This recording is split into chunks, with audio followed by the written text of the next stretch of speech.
அனைவருக்கும் வணக்கம். வாசல்லால் நான், வாசலுக்காக நான். அதாவது திருடாதே. ஒருவன் உழைப்பதற்கு மிகவும் சோம்பேறித்தனமாக இருந்தான். நன்றாக தூங்குவான், நன்றாக குடிப்பான், நன்றாக சாப்பிடுவான், நன்றாக பேசுவான், நன்றாக ஊர் சுற்றுவான். இப்படியே அனைத்து செயல்களும் நன்றாக செய்து வருவான்.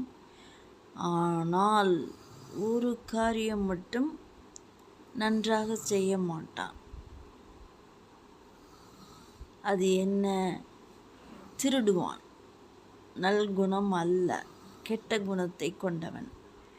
திருடிவிட்டு அன்றன்றைய செலவுகளை தான் தாட்டி கொண்டு வந்தான். குடும்பத்திற்கு எதுவும் தரவும் மாட்டான். குடும்பத்தை விட்டு விலகி இருந்து வந்தான். இவன் வசிப்பதோ ஏதாவது மறைவிடத்தில் தான். சாலை ஓரத்தில் ஏதாவது மறைவிடத்தில் படுத்து கொள்வான்.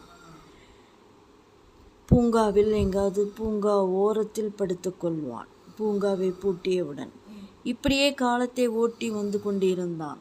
ஒரு நாள் அவன் சரி, இப்படி நாம் வெளியில் கொஞ்சம் வருவோர் போவோரிடம் திருடுவதை விட, வழிப்பறி செய்வதை விட நாம் எங்காவது வீட்டுக்குள் புகுந்து பார்க்கலாம் என்று ஒரு வீட்டுக்குள் முன்னாடி ஏதோ ஹேண்ட்பேக் வைத்திருந்தார்கள். அதை திருடிக்கொண்டு ஓடினான். அப்பொழுது அப்பார்ட்மெண்ட்ஸுக்குள்ளே செக்யூரிட்டி இருக்கும் பொழுதே அந்த செயலை செய்து விட்டான்.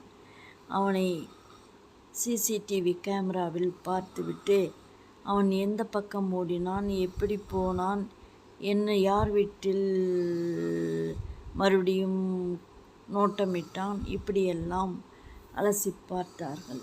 அப்பொழுது அவன் எந்த பக்கம் திரும்பினான் என்று போய் பார்க்கும் பொழுது இவர்கள் திருடியவர் வீட்டில் உள்ளவர்களே அவனை துரத்தி வந்ததை பார்த்ததும் ஓடுன்னு ஓடினான். ஓடிவிட்டு கூட்டங்கள் அதிகம் சேர்ந்து விட்டது. ஐயோ திருடன், ஐயோ திருடன், இவனும் கத்தி கொண்டு போனான். அந்த கூட்டத்தில் இவனும் ஐயோ திருடன், ஐயோ திருடன் என்று சொல்லும் பொழுது யாருக்கும் ஒன்றும் புரியவில்லை. என்னடா, கேமராவில் வச்சு பார்த்தோம், இவன் சாயலில் இருந்தது, இவன் ஐயோ திருடன் என்று சொல்லுகிறானே என்று யோசித்து பார்த்தார்கள். கடைசியில் இவன் பக்கத்து கட்டில் நுழைந்து விட்டான். ஓ, இவன்தான் ஐயோ திருடன் என்று சொல்லி தப்பித்து கொள்ள முயன்றிருக்கிறான் என்று நினைத்து அவன் பின்னாடி சில பேர் ஓடினார்கள். அலைபேசியில் காவல் நிலையத்திற்கு தகவலும் கொடுத்து விட்டார்கள். உடனே காவல் நிலையத்தார் ஒரு வேன் நிறைய வந்து குவிந்து விட்டார்கள். இவனை பிடித்து, என்ன இதே வேலையாக போய்விட்டது, உன்னுடைய புகைப்படத்தை நாங்கள் காவல் நிலையத்தில் வைத்துள்ளோம், நீ பொதுமக்களை ஏமாற்றி கொண்டு இப்படி சுற்றி கொண்டு திரிகிறாயே, இது நல்லதா உனக்கு என்று பட்டையை கிளப்பி விட்டார்கள். ஐயோ சாமி, என்னை விடுங்கள், இனிமேல் திருட மாட்டேன் என்றான். ஒவ்வொரு தடையும் நீ இப்படி தான் சொல்லுகின்றார், தப்பித்து கொண்டிருக்கின்றாள், இந்த தடவை உனக்கு வருடக்கணக்கில் உள்ளே இருக்க வேண்டி வந்துவிடும், நீ தப்பித்து கொள்ள முடியாது என்று இழுத்து கொண்டு போய்விட்டார்கள். கோர்ட்டிலும் ஒப்படைத்து விட்டார்கள். இவனுக்கு நீதிமன்றம் கடுமையான தண்டனை கொடுத்து விட்டது. அநேக வீடுகளில் இப்படி செய்திருக்கிறான் என்று அநேக பேர்களை பயமுறுத்தி இருக்கின்றான். கொடூர ஆயுதங்களை வைத்து கொண்டு என்று இவனை தப்ப விடாமல் செய்து விட்டார்கள். அப்பொழுது இவன் உள்ளே உட்கார்ந்து கொண்டு யோசித்தான். நாம் இந்த மாதிரி செயலை செய்வதற்கு நம் உடம்பு நன்றாக இருக்கின்றது, ஒரு நோய் நொடியும் இல்லை, நல்ல குடும்பம், நல்ல அம்மா அப்பா, குழந்தைகள், நல்ல 2 குழந்தைகள், மனைவியும் நல்ல மனைவி. இப்படி இருக்கும் பொழுது நாம் ஏன் இந்த செயலை செய்ய வேண்டும்?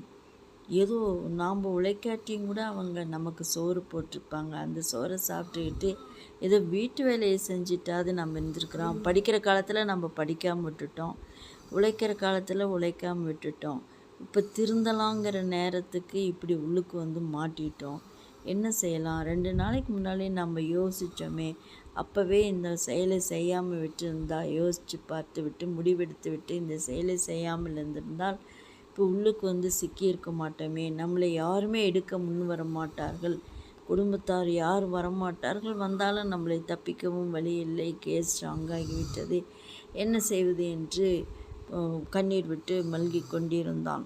அப்பொழுது வந்து சாப்பிட்றா, என்னடா இப்போ யோசிக்கிறேன் என்று காவலர் விரட்டினான்.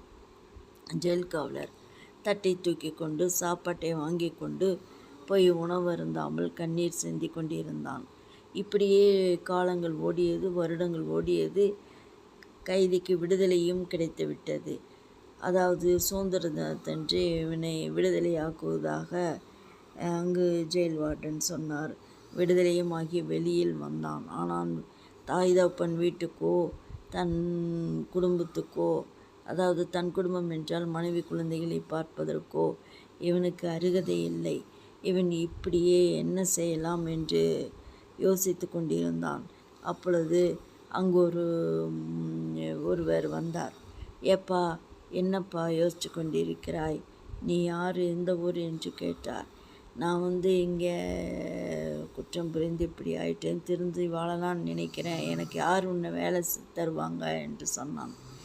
நீ வா, எங்கள் தோட்டத்தை நல்லா பார்த்துக்கிறியா, தோட்டத்தில் ஒரு ரூம் போட்டு வீடு கட்டித்தரோம், நீ அங்கே காவலாளியாக இருக்கிறியா, இனிமேல் ஏதாவது குற்றம் செஞ்ச போலீஸ்கிட்ட பிடிச்சி கொடுக்க மாட்டேன், நானே உனக்கு கடுமையான தண்டனை கொடுத்து விடுவேன் என்று சொன்னார். அப்பொழுது இவன் பயந்து கொண்டு, ஐயோ சாமி, ஐயா, நான் அப்படியெல்லாம் செய்ய மாட்டேன், சத்தியமாக நான் திருந்திட்டேன், அப்படியே எனக்கு கொடுங்க அப்படி என்று சொன்னான். ஒரே நாளில் ஒரு ஷெட் அங்கு கொடுத்து விட்டார்கள். இவன் காவலாளியாக இருந்தான். தோட்டத்தை நன்கு பராமரித்து வந்தான், காவல் புரிந்து வந்தான். யாரும் உள்ளே நுழைய முடியாது, எதுவும் திருடி கொண்டு போக முடியாது. ஒரு திருடனாக இருந்தவன் திருந்திவிட்டான். திருந்தியவன் காவலாளியாக ஒரு தோட்டத்துக்கு வந்தான். இவன் எந்த திருட்டும் போகாமல் பாதுகாத்து கொண்டான். அப்படி இருப்பது பெரிய சமாச்சாரம் தானே. அதாவது ஒரு திருடன் திருந்தி வாழ்வது என்பது பெரிய சமாச்சாரம். திருடனாக பார்த்து திருந்தினால்தான் உண்டு என்று ஒரு பழமொழி இருக்கின்றது.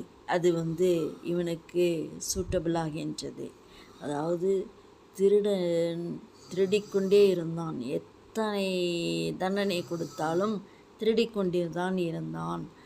ஆனால் இவன் மனம் வைத்த பிறகுதான் இவனால் திருந்த முடிந்தது. திருடனாக பார்த்து திருந்தினால்தான் உண்டு என்பது உண்மையாகிவிட்டது. கடைசியில்